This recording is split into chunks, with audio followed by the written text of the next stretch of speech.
Election commission ने जैसे ही जंगल में आम चुनाव ऐलाने, इलेक्शन कमीशन ने जैसे ही जंगल में आम चुनाव ऐलाने, अपने अपने चुनाव प्रचार पर लगे जानवर जाने।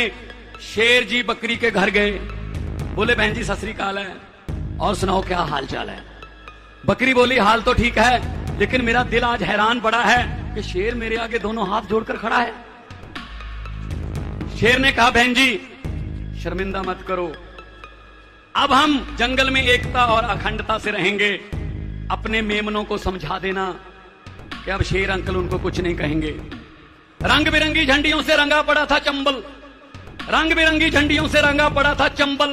बिल्लियां बांट रही थी चूहों को मुफ्त कंबल। गीदड़ को कहा गया आधा जंगल तेरा होगा, गीदड़ को कहा गया आधा जंगल तेरा होगा। उल्लू को बोले बोर्ड डाल, दिन में भी अंधेरा होगा।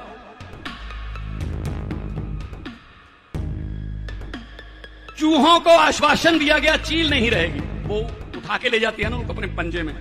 चूहों को आश्वासन दिया गया चील नहीं रहेगी। चीलों को भरोसा दिया गया चूहों की सप्लाई में ढील नहीं रहेगी। अब पूरा इलेक्शन कैंपेन करके दिन में शेर अपने घर जाता है, कहता है मेरी पत्नी शेरनी सारा जंगल घेरनी, क्या कर रही है शेरनी। तो शेरनी ने कहा शेर जी पतिदेव जी मेरा बाहर सैर पर जाने को दिल करता है, एक नरम सा नाजुक सा खरगोश खाने को दिल करता है।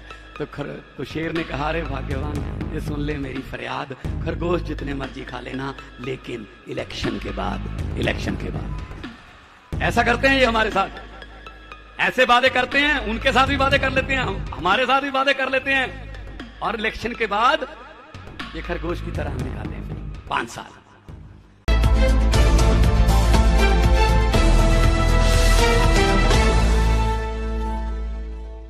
हमारे यहां भी धरने, आंदोलन, पानी की टंकी पर चढ़ना आम बात थी। हमें 6 महीने हुए हैं, धीरे धीरे काम हो रहे हैं और लोगों को यकीन हो गया कि काम हो रहे हैं, और काम पारदर्शिता से हो रहे हैं।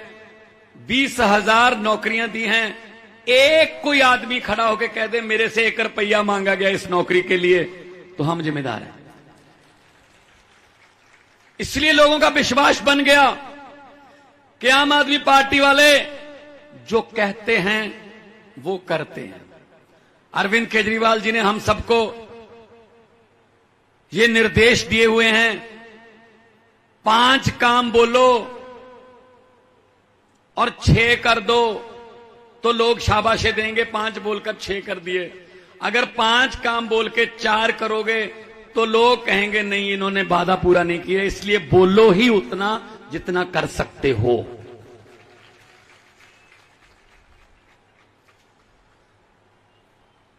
आपको रखा हुआ ठेके पर, आपको रखा हुआ कॉन्ट्रैक्ट पर, आपका कॉन्ट्रैक्ट जो है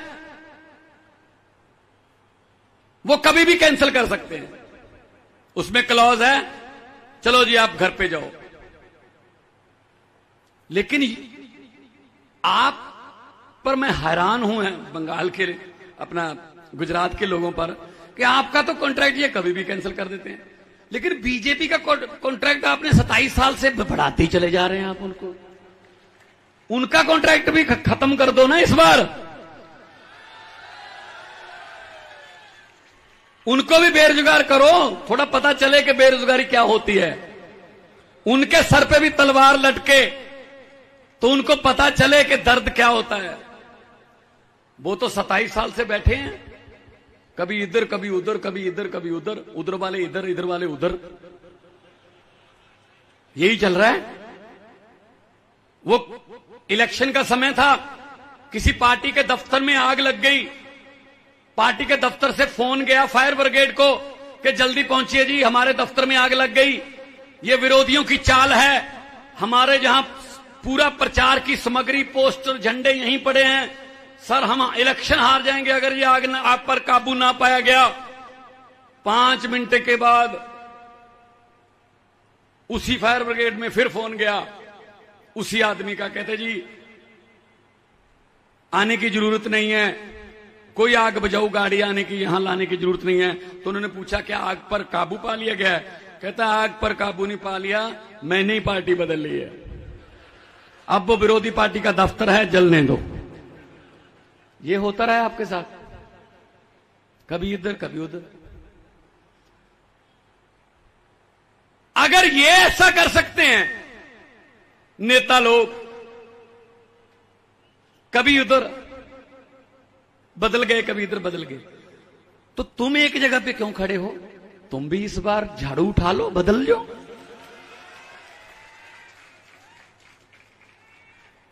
मैं तो ये कहता हूं, मैंने ये पार्लियामेंट में बोला था कि जो ओथ है, जो मंत्री बनते समय, मुख्यमंत्री बनते समय, प्रधानमंत्री बनते समय जो शपथ ली जाती है, अंग्रेजों ने लिखी हुई है, उसको भी बदलना चाहिए। उसमें क्या कहते हैं?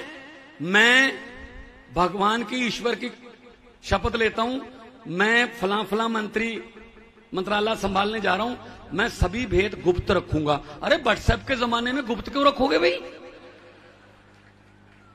ये ओथ होनी चाहिए, मैं तो सब कुछ बताऊंगा, पब्लिक के सामने लाऊंगा, पारदर्शिता से काम करूंगा।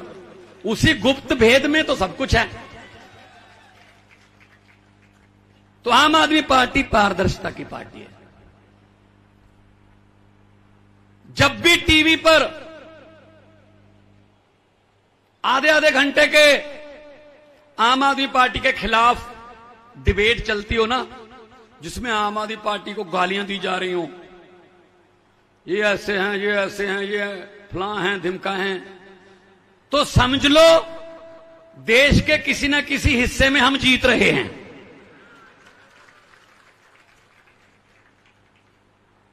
आम आदमी पार्टी, आम लोगों की पार्टी।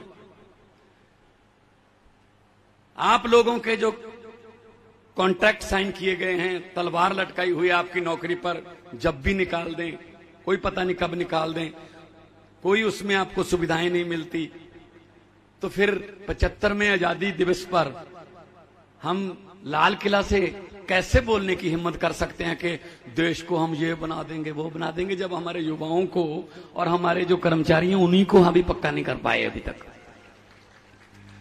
28 सितंबर को शहीद आजम भगत सिंह का जन्मदिन है। भगत सिंह जी को इस बात की कतई चिंता नहीं थी कि आजादी कैसे आएगी। भगत सिंह जी को एक चिंता थी कि आजादी के बाद देश कौन से हाथों में जाएगा, और चिंता उनका डर सही साबित हो गया। अंग्रेजों ने उतना नहीं लूटा 200 साल में। अंग्रेज अभी आजकल शर्मिंदा होते होंगे कि हम 200 साल में उतनी लूट नहीं कर पाए जितने ये आप अपने मुल्क की खुद ही 2 साल में कर लेते हैं। कोई बैंक लूट के भाग गया, कोई देश की प्रॉपर्टी बाहर ले गया, किसी का लोन माफ कर दिया, गरीबों पर महंगाई, बेरोजगारी, गरीबी ये थोप दी। तो ये तो आजादी भगत सिंह के सपनों की आजादी नहीं है। अगर वो आजादी जो भगत सिंह के सपनों की थी वो हमारे घरों तक पहुंच गई होती, तो हमारे बच्चे सरकारी स्कूलों में पढ़ के बड़े अफसर बनने लगते, तो कचहरी में, कोर्ट में रिश्वत ना चलती, थाने में गरीब की सुनवाई होती, अगर वो आजादी हमारे पास आई होती। लेकिन ये आजादी महलों में और इनकी लाल बत्ती वाली गाड़ियों में रह गई। यही याद हुए हम थोड़ी है। मैं तो जब से होश संभाला है, मैं सुबह सुबह 15 अगस्त को वो देखता हूं जो लाल किला पे फंक्शन होता है। जब से होश संभाला है वही भाषण, अफसरों का लिखा हुआ भाषण, बेरोजगारी पर चिंता व्यक्त, आतंकवाद पर थोड़ी ज्यादा चिंता व्यक्त, महंगाई और गरीबी पर और ज्यादा चिंता व्यक्त। कहते नमस्कार, ये था 15 अगस्त। मैं ये कहना चाहता हूं मेरे देश के वारिसों, मेरे देश को चलाने वालों, अगर हमारी किस्मत नहीं बदल सकते, कम से कम लाल किले वाला भाषण तो बदल लो। अब तो लाल किले के कबूतरों को भी भाषण याद हो गए हों। लाल किले के कबूतरों को भी भाषण याद हो गए होंगे, वो सिर्फ भाषण चला।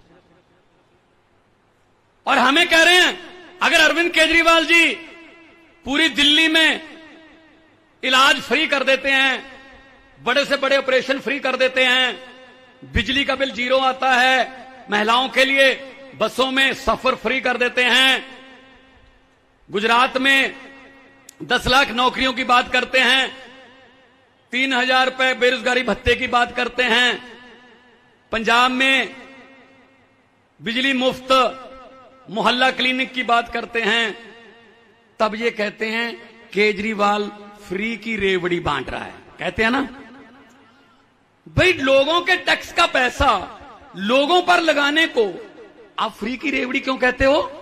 जो कनाडा, अमेरिका और डेवलप कंट्री हैं वो भी देते हैं अपने नागरिकों को पैसे, वहां इसको सोशल सिक्योरिटी बोलते हैं।